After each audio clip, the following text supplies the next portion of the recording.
আমরা অনেকে মনে করি ভোর রাতে আমরা যখন সাহারি খাইতে উঠি, সাহারি খাওয়ার পর আমাদের মুখে রোজার নিয়ত করা লাগে। এটা আমরা অনেকে এখনো মনে করি, নাওয়াইতু আন আসুমা গাদান, এরপরে কি মিন শাহরি রমাদান। দেখছেন সবার কড়া মুখস্থ, মাশাআল্লাহ। রমাদানুল মুবারকের রোজা আল্লাহ তাআলা আমাদের উপর ফরজ করেছেন। এই রোজার নিয়তটা আমরা কিভাবে করব আমরা অনেকেই কিন্তু জানি না। না জানার কারণে আমরা অনেকে নিয়তটা সুন্দরভাবে করতে পারি না। অনেকে আবার নিয়ত করছি কিন্তু সেটা সঠিক পদ্ধতিতে আমাদের নিয়তটা হচ্ছে না। প্রত্যেকটা কাজেরই একটা নিয়ত আছে, উদ্দেশ্য আছে। নিয়ত মানে হলো ইচ্ছা করা, কোনো কিছুর প্রতি ইচ্ছা প্রকাশ করা, এটার নাম হলো নিয়ত। যেমন হাদিসের মধ্যে আসছে ইন্নামাল আমালু বিন্নিয়াত, প্রত্যেকটা কাজ নিয়তের উপর নির্ভরশীল। তাহলে আমরা রমজানের রোজার নিয়তগুলো কিভাবে, কখন আমরা করতে পারি এবং কি বলে করব, এই সম্পর্কে আজকের আলোচনা ইনশাআল্লাহ। পবিত্র রমজানুল মুবারকের নিয়তটা কিভাবে করতে হবে বা নিয়ত না করলে রোজা হবে কিনা। প্রথম কথা হচ্ছে, রোজা একটি গুরুত্বপূর্ণ ইবাদত। রোজা সহ প্রত্যেকটি ইবাদতের জন্য খালেস নিয়ত থাকা চাই, পরিশুদ্ধ একমাত্র আল্লাহকে সন্তুষ্ট করার জন্য খালেস নিয়ত থাকা চাই, আর না হয় আপনার কোনো ইবাদত কবুল হবে না। মাসনুন দোয়ার কথা যদি জিজ্ঞাসা করি তাহলে অনেকেই বলতে পারবেন না, কিন্তু যে দোয়ার কোনো ভিত্তি কোরআন হাদিসে কোথাও নাই, ওইটা সবার মুখস্থ। নকলটা সবার মুখস্থ, আসলটার খবর নাই। রমজান মাসে বা রমজানের বাইরে কোনো সময় রোজার নিয়ত মুখে উচ্চারণ করা, এই যে নাওয়াইতু আন আসুমা গাদান মিন শাহরি রমাদান, আরো কি কি আছে, এরকম কোন দোয়া পড়ার কথা কোরআন কিংবা হাদিসে কোনো নির্দেশ আমাদেরকে দেওয়া হয় নাই। আমাদের প্রচলিত একটা নিয়ত আমরা রমজানের দেখে থাকি, যেটা বলা হয় যে একটা আরবি দোয়া কিংবা বাংলা কোনো উচ্চারণ, নাওয়াইতু আন আসুমা গাদান মিন শাহরি রমাদানুল মুবারক, যে আমি এরকম রমজানের মুবারকের রোজার নিয়ত করতেছি। আসলে এইভাবে কোনো নিয়ত করার পদ্ধতি রমজান সম্পর্কে আসে নাই, ইসলামে খুঁজে পাওয়া যায় না। বরং নিয়তটা যেহেতু মনের ইচ্ছা, মনের এরাদা, আপনাকে নির্দিষ্ট করে কোনো আরবি পড়তে হবে, কোনো বাংলা অর্থ পড়তে হবে, ব্যাপারটা এমন নয়। বরং আপনি মনে মনে ইচ্ছা পোষণ করলেন যে আমি আগামীকালকে রোজা রাখবো, এবং আপনি আগামীকালকে রোজার ইচ্ছার জন্য আপনি যে সাহারি খেতে উঠলেন, এটাও আপনার জন্য একটা নিয়ত, এবং আপনার নিয়ত অনুযায়ী আপনি কাজ করছেন, মনের ইচ্ছা। যে জায়গায় আমাদের দ্বিধা দ্বন্দ্ব লেগে আছে বছরের পর বছর, সেটা হচ্ছে নিয়ত কি পড়বো নাকি নিয়ত করব। আমাদের দেশের বাংলাদেশের ক্যালেন্ডারগুলিতে লিখে দেওয়া হয় রোজার নিয়ত করুন এভাবে, নাওয়াইতু আন আসুমা গাদাম মিন শাহরে রমাদান আল মুবারক। এটার অর্থ হচ্ছে, হে আল্লাহ, আমি নিয়ত করলাম আগামীকাল তোমার একটি ফরজ রোজা রাখার জন্য। গাদান শব্দের অর্থ হচ্ছে আগামীকাল, আমসে অর্থ হচ্ছে গতকাল, আর আজকে যেটাকে আজকে বলা হয় সেটাকে আরবিতে বলা হয় আলিয়াউম, আজকে। এখন ইসলামিক ক্যালেন্ডার অনুযায়ী, চন্দ্র তারিখ অনুযায়ী সূর্য অস্ত যাওয়ার সাথে সাথেই আরেকটা দিন শুরু হয়ে যায়। 24 ঘন্টায় একদিন। সূর্য অস্ত যাওয়ার সাথে সাথে ইসলামিক ক্যালেন্ডার অনুযায়ী দিন শুরু হয়।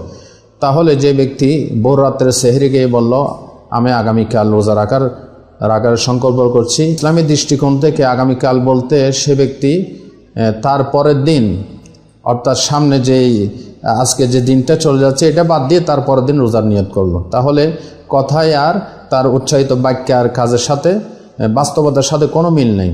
এই জন্য আমরা দেখতে পাই এই নিয়তটা হাদিস শরীফে এভাবে আসে নাই, পড়ার কথা আসে নাই, মুখে উচ্চারণ করার কথা আসে নাই। বরং সাহাবাই কেরাম রিদওয়ানুল্লাহ তাআলা আলাইহিম আজমাইন এবং নবী করিম সাল্লাল্লাহু আলাইহি ওয়াসাল্লাম ওনারা নিয়ত করেছেন, মনে মনে সংকল্প করেছেন। নিয়ত শব্দের অর্থ হচ্ছে আন-নিয়াতু আল ইরাদাতু ওয়াল আজমু। নিয়ত শব্দের অর্থ হচ্ছে কসদুল কলব, অন্তরের এরাদা, অন্তরের ইচ্ছা, দৃঢ় সংকল্প। নিয়ত শব্দের অর্থ হচ্ছে অন্তরে দৃঢ় সংকল্প করা যে আমি এই কাজটা করব, এটা করার নিয়ত করা। এটা মুখে পড়ার কথা কোথাও আসে নাই। আপনি সাহারি খাইতে উঠছেন কি জন্য? রোজা রাখার জন্য। রমজান রোজা রাখার উদ্দেশ্যে সাহারি খাইতে উঠছেন, বাস এটাই নিয়ত। নিয়ত মানে মনের উদ্দেশ্য। নিয়ত মানে কি? মনের উদ্দেশ্য। অতএব সে উদ্দেশ্য আছে, তাতে নিয়ত হয়ে গেছে। মুখের নিয়ত করাটাকে যারা জরুরি বা আবশ্যক মনে করেন তারা অবশ্যই ভুলের মধ্যে আছেন, এবং এটাকে জরুরি আবশ্যক বানানোর কারণে বেদাত হতে পারে, বরং গুনাহ হতে পারে। মনের ইচ্ছাটাকে প্রতিষ্ঠিত করাই, মনের ইচ্ছাটাকে বাস্তবায়ন করাটাই হলো নিয়াত। অবশ্যই একটা ইচ্ছা থাকতে হবে, কিন্তু ওই আরবিতে পড়তেই হবে, বাংলা উচ্চারণ করতেই হবে এমনটি নয়। আপনি মনে মনে ইচ্ছা পোষণ করুন, এটা আপনার নিয়ত। তবে হ্যাঁ, সেটা সাহারির সময় আপনি সেই ইচ্ছাটা করতে হবে। এমন যেন না হয় একজন ইরেগুলার ব্যক্তি যিনি রোজা রাখে না, হঠাৎ করে একদিন তিনি ঘুম থেকে উঠে বলছে আজকে আমি রোজা রেখে ফেললাম। যেহেতু সাহারি না খেয়েও রোজা রাখা যায়, তো হঠাৎ করে সে দুপুরবেলা বলতেছে যে আমি আজকে রোজা রেখেই দিলাম। এইভাবে নিয়ত কিন্তু হবে না। আপনাকে নিয়তটা যদি এইভাবেও করেন যে আমি এই রমজান মাসের প্রত্যেকটি রোজা রাখবো, পুরা রমজান মাসে রোজা রাখার নিয়ত করলাম, পুরা রমজান মাসে রোজা আমি রাখার ইচ্ছা পোষণ করলাম, এটাও একটা যেমন নিয়ত হয়ে যাবে। প্রতিদিন আপনি রোজার জন্য সাহারি খাচ্ছেন এবং প্রতিদিন রোজার আপনার নিয়ত কন্টিনিউ আছে, এটা আপনার নিয়ত হয়ে যাবে। কিন্তু হঠাৎ করে আসরের পরে নিয়ত করা কিংবা জোহরের পরে নিয়ত করা, তাহলে কিন্তু নিয়ত হবে না। নিয়তটা আপনাকে মনের স্থিরতাটা রোজার শুরু থেকেই করতে হবে, সাহারির থেকেই অথবা ফজরের পর থেকেই আপনি নিয়তটা করবেন। তবে মনে রাখবেন, নিয়তটা জাস্ট আপনার মনের ইচ্ছা শক্তি যথেষ্ট, মুখে কোনো কিছু উচ্চারণ করতে হবে এমন কোনো বাধ্যবাধকতা নেই। যেমন নামাজের পূর্বে বলা হয় নিয়ত করা একটি নামাজের ফরজ, নিয়ত পড়া নামাজের ফরজ না। সুতরাং রোজা এবং নামাজ বিভিন্ন ক্ষেত্রে আমরা এই ভুলটা করি নিয়ত মুখে পড়ার জন্য।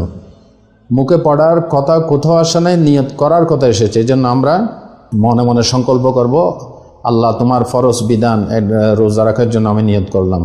আপনি যখন ঘুম থেকে ভোর রাতে জাগ্রত হন, তখন কি জন্য হন? আপনার মনের নিয়তই আছে যে রোজা রাখার জন্য। আপনি যখন হাত মুখ ধুন, পরিষ্কার হন, ভাতের টেবিলে বসেন, দস্তরখানে বসেন, তখন আপনার মনের ইচ্ছা কি আমি রোজা রাখার জন্য খাচ্ছি, এটাই নিয়ত। আপনি যখন মসজিদে যান নামাজ পড়ার জন্য, তখন আপনি ওযু করেন, আপনার মনের নিয়ত হচ্ছে নামাজের জন্য ওযু করছি। যখন আপনি জামা কাপড় পরেন, পাঞ্জাবি পরেন, মাথায় টুপি দেন, তখন আপনার মনের ইচ্ছা হচ্ছে যে আমি নামাজ পড়ার জন্য পড়ছি, এটাই নিয়ত।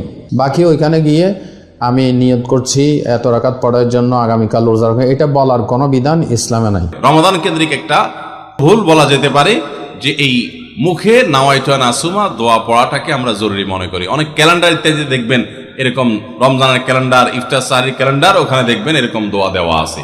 এই দোয়ার কোনো ভিত্তি কোরআন অথবা হাদিসে নাই।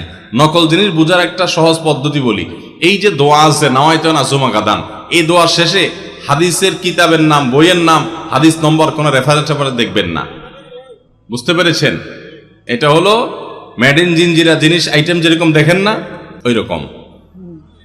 তো এই জন্য এটাকে একটা আমরা ছোট ভুল বলতে পারি রমাদান কেন্দ্রিক, যে আমরা মুখে নিয়ত করাকে অনেক আবশ্যক মনে করি। যেহেতু প্রত্যেকটা কাজ নিয়তের উপর নির্ভরশীল, নিয়ত করাটাই চাই। আল্লাহ সুবহানাহু ওয়া তাআলা আমাদের সবাইকে রমাদানুল মুবারকের বিশুদ্ধ নিয়ত রাখার তৌফিক দান করুন এবং বিশুদ্ধ পদ্ধতিতে প্রত্যেকটা কাজ, হুকুম, আহকাম মেনে চলার তৌফিক দান করুন। আসসালামু আলাইকুম।